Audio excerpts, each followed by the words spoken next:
checking out the Sportsline Podcast on the CHCH media platform. I'm Bubba O'Neill. As always, I'm so proud to say that the Golden Horseshoe is the place to be for high-level sports, executives, events, and athletes, and first and foremost, outstanding athletes. In today's case, it's a superstar from the pitch who has played around the world, and today she wears an Olympic medal around her neck. From a very young age, some athletes know exactly what they want to do, and this Oakville native had it all figured out at the age of 10.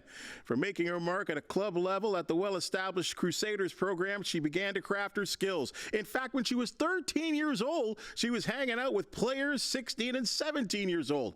In high school, she was an OFSA champ at Oakville Trafalgar. At that point, Team Ontario and Team Canada were obvious steps in her development, and now she's a star with the Exeter Chiefs in the English Premiership.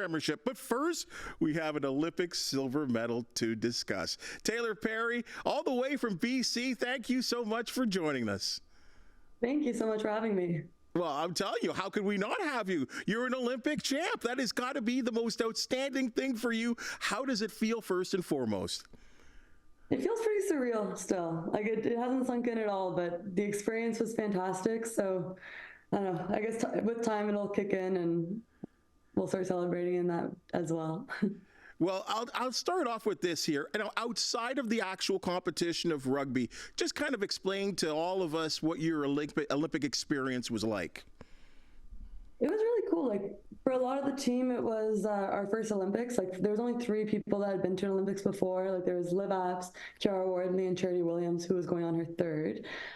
So they've had all experienced the Olympic Village before, and before a lot of us, we were completely new. Like we're quite a young team too. So by the time we got into the village, let it all sink in, it was time to compete. So it was a pretty quick turnover, but all around just like a fantastic experience. It certainly looked like it. I mean, I seen pictures and it looked like everyone was just full of smiles, and I guess being together as a unit, and not just only for rugby, like as a Team Canada experience, that had to have been pretty wild too.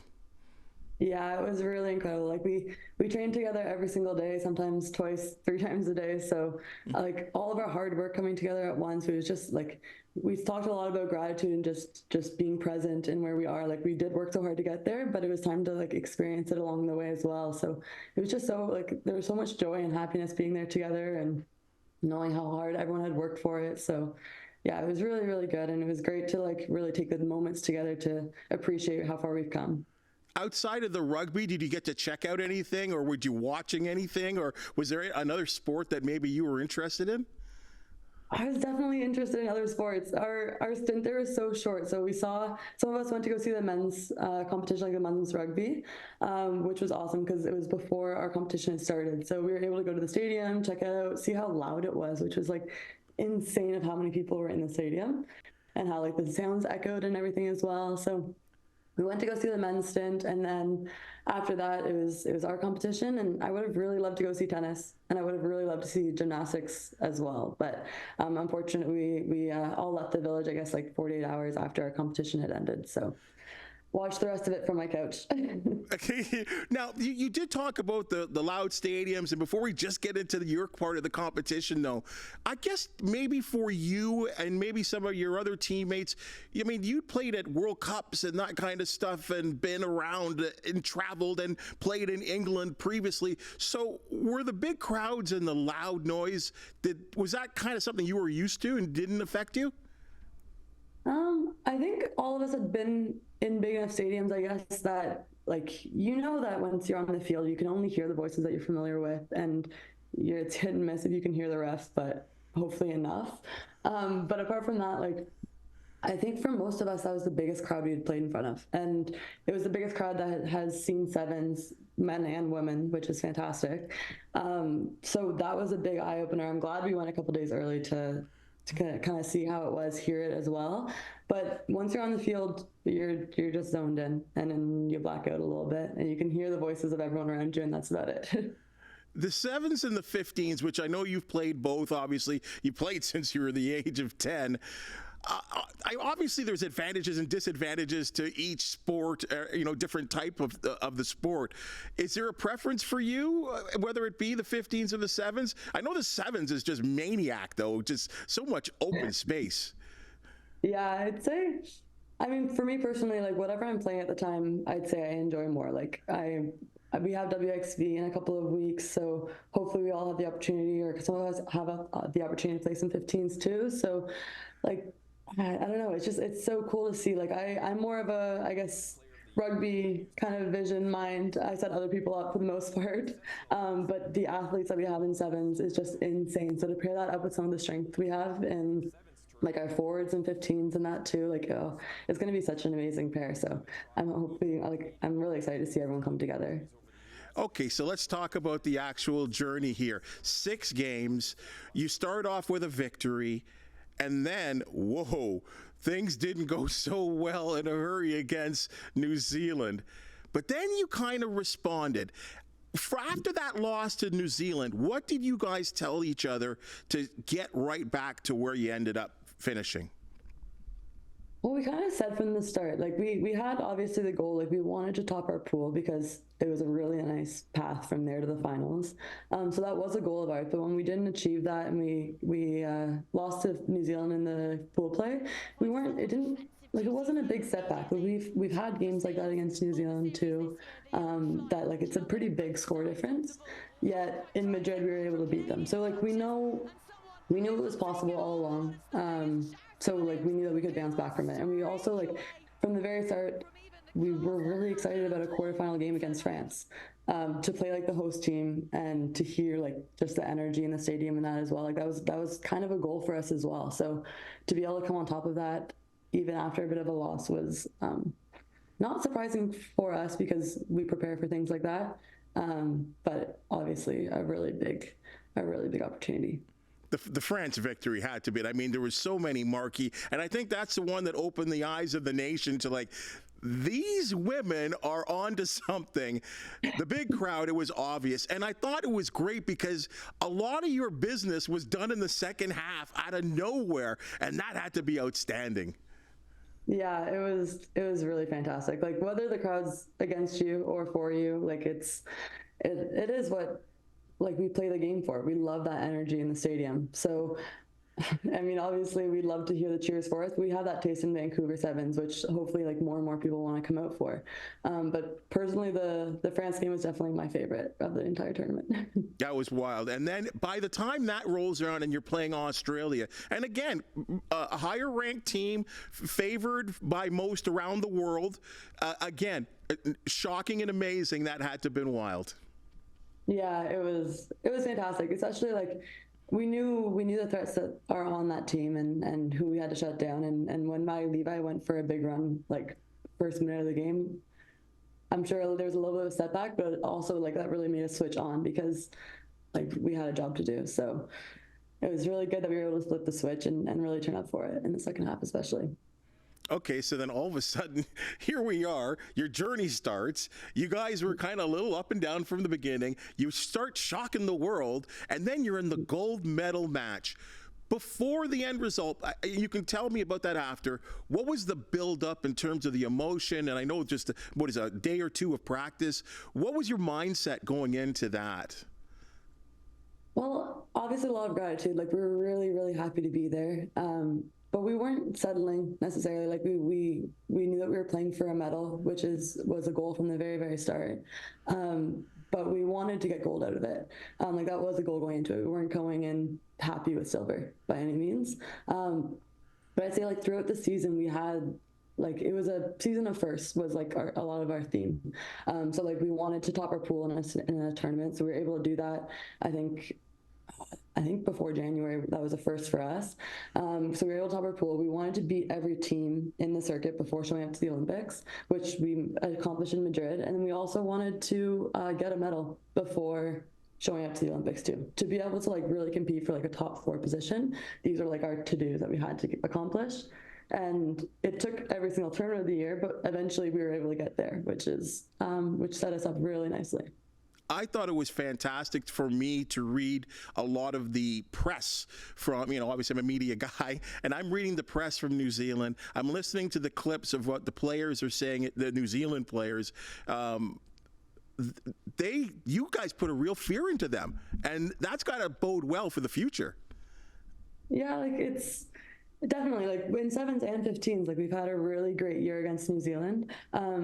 But every time we played New Zealand, like they're a rugby nation, and no matter what, they back their men's and women's team. But it's really cool that after to earn the respect from them is one thing, but also to see like our nation backing us, both of our men's and women's teams as well, like is really, really big. And it's really awesome to see like the progress as like, even just in this 1 year, it's really great to see Canada behind us too. I think when I talk to so many of you Olympians, I think the one thing that comes across real well is, especially in these short tournaments and these short get-togethers, which, the Olympics only being 2 weeks and your competition being the better part of a week, is the relationships that you grow together. First things first, a little bit about the pride of Lindsay, Ontario, your captain, Olivia Apps. She just seems like such a leader. She is like, we have some really great leaders in Canada. Like between her and Sophie Goody in the 15s, like our captains are fantastic. But to have Liv leading us is like exactly the person we need for the job. She's just so humble, and like she'll put any of us in front of her. But she like really leads from the front, and we all have a lot of respect for her. She's so great. And the rest of your club, again, because I could see the hugs, the tears, the tears of joy. It had to be wonderful, an experience that way. Yeah, it was unforgettable. And I hope that our coach spoke about this as well, like it could be years and years and decades down the road, and they just want us to be able to meet each other on the street, want to cross the street to give each other a hug because of just like the amazing experiences we've had together. Well, prior to the Olympics, there's news that comes across that you signed a contract to go play in England with the Exeter Chiefs, where you've been before. You're going to be playing pro. Again, that experience, what's that like, playing a sport that you love, but getting to play it on a professional level? Yeah, it's a really great experience, and it's an experience that more Canadians are able to have as well. And hopefully down the road, like we're able to build something like that in Canada, or at least in North America, with the States. But as of right now, it's like a great place to be. Top rugby every single week. It's the most consistent, in a row games that you can have in a season. So it's exactly what we need to prepare for the World Cup and that as well. And do you have is there other fellow Canadians on your club? Yeah. There's I don't want to forget anyone though. There's a lot of Canadians. Oh, really? We have Emily Totosi, Dalika Menon. We have Mick Nelson going over there as well. So a couple of 15s. I think they're all front row. Sorry if they're not. We have Alex Essay in the backs as well. And we'll see who else. A couple more might come and join us as well. That's fantastic. Let's talk a little bit about your love for rugby.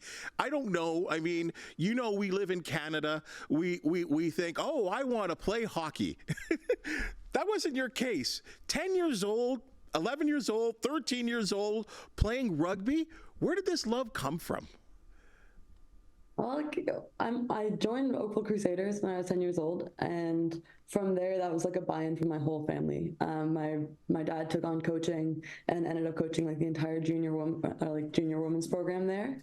And my brother took on rugby as well, and is just an absolute superstar. Played over in New Zealand this past spring. He's quite young, but he's up and coming, so keep an eye out for Brendan Black. But yeah, so it was just a take on from our entire family, and we all just bought in. The community at Oakville Crusaders is nothing like anywhere else. So no matter where I go, they're still with me, cheering me on, and that as well. And I hope to spend a lot of time there again soon.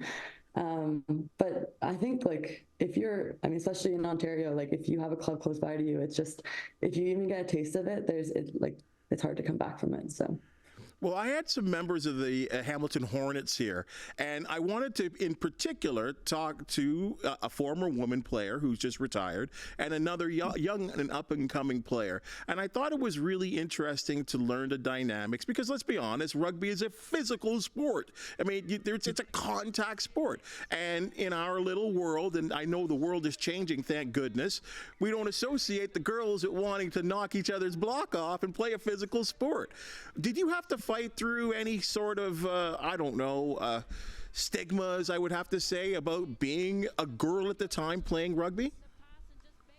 I don't know about stigmas. Like for sure, there's men's and women's rugby, and we're still on the climb to like completely make that equal and like aware worldwide that like women are able to do this as well, and also can play like just as competitively and have just as exciting of a game, and like just to get the people watching. So I think that's like a number one thing. But I came from like a really great high school that was huge into rugby at Oakville. So they supported both men and women rugby all the way, and our women's team and men's team was like just so successful. And same with like I think everywhere I've been club wise, on like provincially, nationally, we've all had like really successful women's teams, so they're almost hard to ignore, if that makes sense. So so personally, I've really enjoyed, like it is a sport that's there to break barriers, and I think that we are just starting, and I hope that like the success that we have along the way just kind of opens people's eyes. So that's important, and I'm glad that you said that. Congratulations on that, because I think that is a barrier that this sport has certainly crossed in the minds of so many. And what you guys just did at the Olympics will open the eyes of many as well, too. I look at your journey and what you've done, Ontario Player of the Year, all the things that you've done and accomplished, Team Canada's, World Cups play. But the one thing that impresses me the most is that, and maybe this has got to feel good for me, you can explain to me, is that you had a serious knee injury. And having to come back from that, some people never come back, but the fact that you are back on the pitch has got to be the best feeling for you. Yeah, it's really fantastic. I've actually suffered like 2 ACL reconstructions, which not everyone like has to go through, but I was so grateful to have such an amazing support staff with me every single time, because every time I've had a knee injury, I've actually come back better and stronger. So if anyone's going through an injury, just keep that in mind, that it is like, you can come back better, you can come back stronger, and your career in your sport can be as long as you want it to be. So you have more control over it than you think, and hopefully that resonates with some people, because yeah, injuries are the worst, but yeah. You battle back though. That's the most important thing. You brought him up a little bit. I got to get a little bit more. You got a brother by the name of Brendan, and I know he played for the Arrows as well too, and one of the youngest, I believe, to ever be signed by the Arrows at the time, and unfortunately that league is not there any longer. But talk to me about what kind of, I know he's younger than you, but what kind of influence has he been for you? I think Brennan's biggest fan. Like, he's really just outstanding, and he continues to grow and he continues to get better. And I like that he's choosing his own path in rugby. Like, it doesn't have to be cookie cutter. Like, everyone thinks it has to be club, provincial, national, and like that's the end goal. And he's tried MLR already, and he's gone over to New Zealand for a club. And like, I know it's just the start for him. So I'm really excited to see what he does. And yeah, he's always just been a really big inspiration for me, for other kids in the community, from my family and that as well. So yeah, it's really cool to watch him grow up and keep growing. Do you guys share notes? Do you guys like talk to each other about this sport? People do love it, because he does play quite a bit of fly half as well. So we actually do play a lot of the same positions. So some people compare us, but we'll see where he goes. Right on. Taylor, this has been outstanding. I say congratulations to you winning that silver medal. I hope whatever happens to you in England works out really, really well. And I know you're out in BC now, I guess. No, you're not in Oakville any longer. Congratulations on that. And again, most important, I'm so happy to see you come back from that knee injury, because some people just, as I said, just don't come back from it. And to get the flowers that you guys have now gotten with the Canadian rugby team, let's hope for success. Let's see what happens 4 years from now. You talked about what's going to be happening in Vancouver very, very soon. We'll be watching you all the way from Steeltown in here in Southern Ontario. Congratulations. Well, thank you so much for having me. Thank you. It's my pleasure. Thank you so much. Have a great day. You. Take care. That's your Sportsline podcast for the day. And as you've just seen and heard, we love talking sports, especially ones that have silver medals around their neck. If you do know of an athlete or a team to promote, the Sportsline podcast, we want to hear from you.